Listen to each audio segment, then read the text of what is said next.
Hawley. Thank you, Mr. Chairman. Mr. Abadi, let me just stay with you. You just started to answer Senator Blackburn's question that not releasing the 1023 or talking about it as a matter of life and death, question of life and death, you said. Explain. It is potentially a question of life and death. For whom? With regard to the source of the information. So, okay, so now we've confirmed that the document exists. That's progress because the FBI director initially denied that it exists. Why did he do that? We have already and previously acknowledged the existence of the documents. Yeah, after you first denied it. Now, when a member of this committee read it, right, the FBI director, let's just get the record straight. The FBI director initially said it doesn't exist. Then Senator Grassley said, I've read it. Then he said, oh, okay, well, gotcha. I guess it does exist. Now you're going back and forth with members of this committee what's in it. Why don't you just release it? Is it classified? The document is not classified. Okay. Will you commit to releasing it? Senator, we'll take that back and we will work with you in this committee. How about just a yes or no? Will you commit to releasing this unclassified document that alleges that the President of the United States, has taken $5 million or more in bribes from a foreign nation?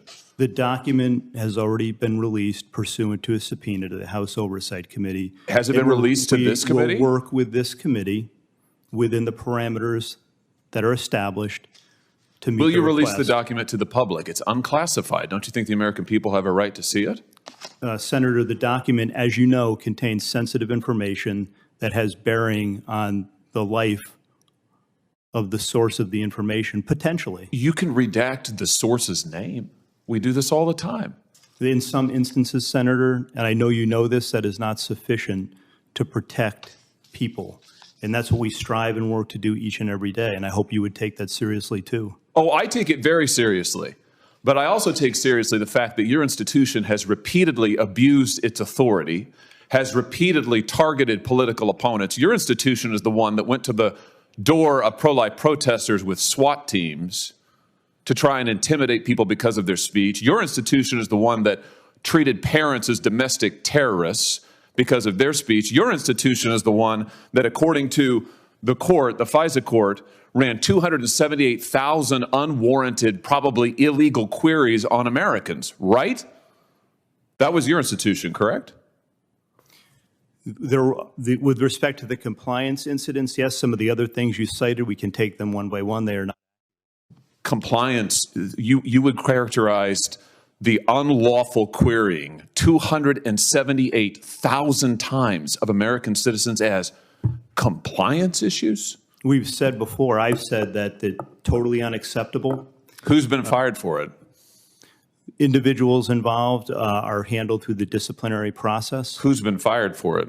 We have, in the case of the unintentional instance where something similar happened, we have fired people in the past. Wait, I'm sorry. What does that word salad mean? The unintentional instance where what does that mean? Who's been fired for the 278,000 times that you improperly or illegally queried the database for American citizens? Anybody? When we find intentional incidents. Well, you're saying that the 278,000 queries were unintentional? I believe that's correct. Wow, 278,000 times American citizens' information was queried by your agency unintentionally? That's your testimony?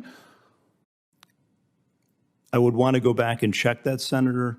But well, that's what you just told me. My understanding is that the vast majority of Well, wait, that's different. You just said it was. You just said it was unintentional. Now it's the vast majority. Which is it? Do you know? I would want to go back and check it. So you don't know? My understanding is that likely all were unintentional. Likely all. So first it was all of them, then it was vast majority. Now it's likely all. So you don't know is the answer to the question.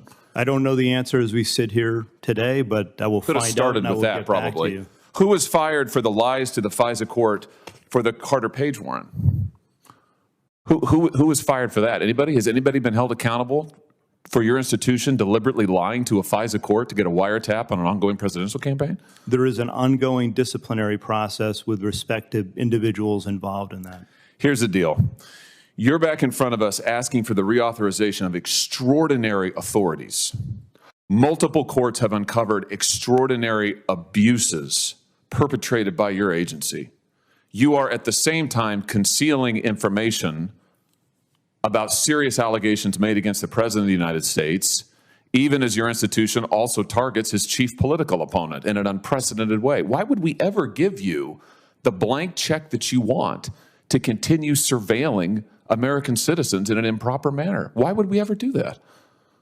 Senator, we're here to talk about reforms today. I did get confirmation that the query... No, we're not. We're here to talk about the reauthorization of Section 702. Why would we reauthorize it, given your track record of abuse and illegal improper surveillance and political targeting? Why would we do that? Why would it be appropriate for this body to do that? We've made significant reforms and implemented corrective measures. We've seen significant progress as a result of that, Senator. The queries that you mentioned early were, in fact, unintentional. That's what I was just told by my counterpart. That is an amazing... the earlier question. So your testimony is the 280,000 queries of American citizens was unintentional. That's your final answer? That's how they were assessed by that team that did the review. I'm not satisfied with that. That's why we've implemented further measures, as I announced earlier today. Yeah, I don't believe that at all. And frankly, we've heard from your agency 1,000 times that you're going to do better, will do better. You promised after the abuses of Title I you'd do better, and then we find out that in the meantime you're illegally querying 280,000 American citizens' data. It's unbelievable, frankly. Everything you say is unbelievable. Senator Tillis. Mr. Chairman. Mr. Aide, I want to come to you because Tennesseans are incredibly concerned about the politicization of the FBI.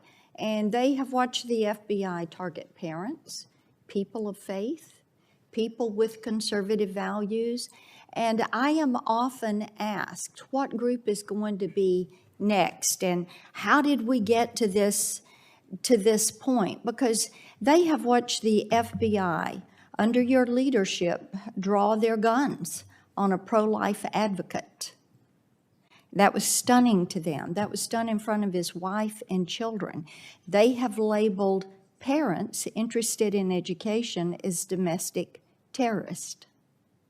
And all parents should be interested and are interested in their children's education. They watched the raid on a former president and a political opponent on his home.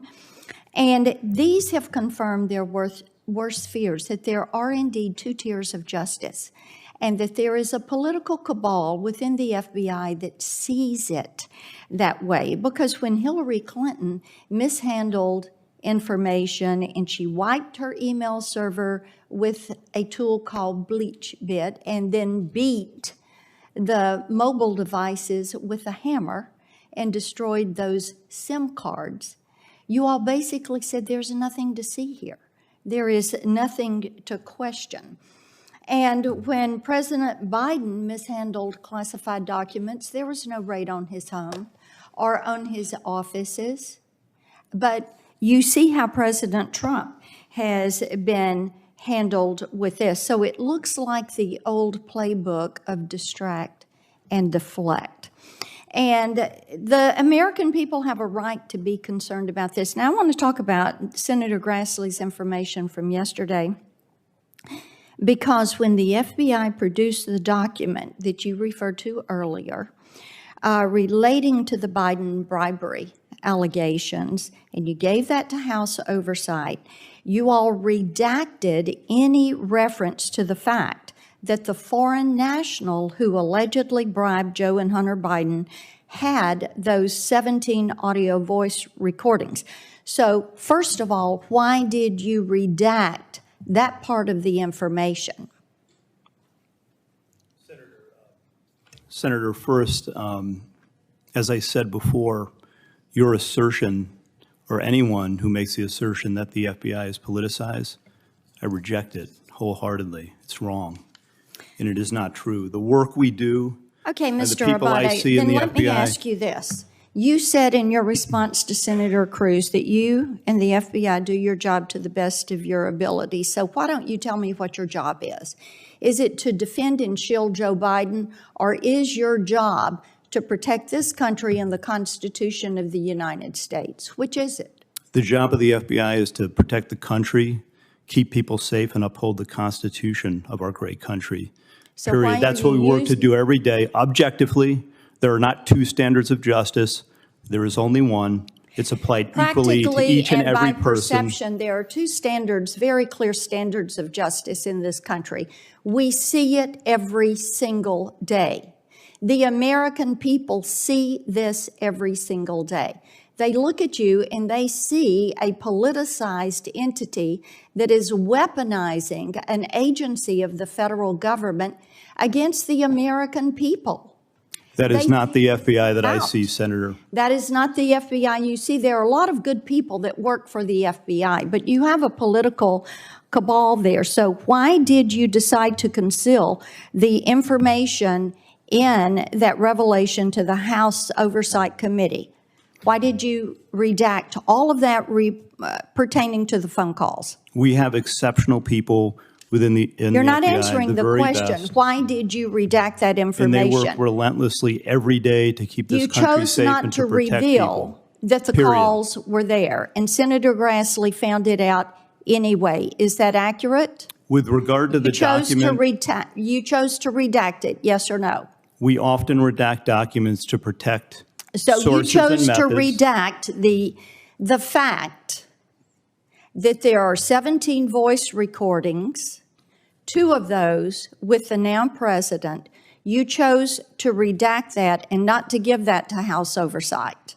I have Is no that idea accurate? if there are voice recordings or not. What I will tell you with respect to the You have document, no- the document was redacted to protect the source, as everyone knows. Well, then and this is let- a question of life My and death, time has potentially. expired, but I think it would be helpful if when you came before us, if you were willing to answer the questions, it would help to remove the perception that the American people have, because this is what they see. They see you do it every day, and that is politicizing the FBI and using it against the American people who don't happen to be named Biden, Clinton,